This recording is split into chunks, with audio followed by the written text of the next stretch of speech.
भगवान परब माझी GS enterprises म्हणून पेपर प्लेटची फॅक्टरी आहे. मी मॅन्युफॅक्चर करते ठाण्यामध्ये. आज आमच्या इथे मी MSCVDमध्ये हे करते, प्रशिक्षण घेते आहे. तिथे दिनेश गुप्ता सर आले आहेत.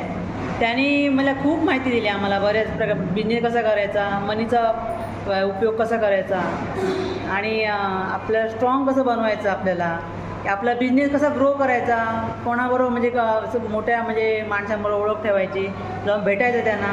ते भेटत नाही पण आपण त्यांच्याशी भेटायचं, त्यांना हे करायचं, कन्व्हिन्स करायचं, जायचं त्यांना भेटायला. आपलं प्रॉडक्ट कोणा त्यांच्या असं म्हणून दाखवायचं त्यांना की आपलं माझं असं प्रॉडक्ट आहे, मला हे पाहिजे. म्हणजे असं पुन्हा ग्रो करायला कसं ग्रो करायचं, काय करायचं, फायनान्स करायचं, कसा वापर करायचा, काय करायचं, सगळं आम्हाला त्यांनी एकदम नीट व्यवस्थित माहिती दिली. सरांचे खूप खूप धन्यवाद. सरांनी आम्हाला खूप हेल्प केली आहे. सरांनी आमची. त्यामुळे खूप थँक्यू सर तुमचं.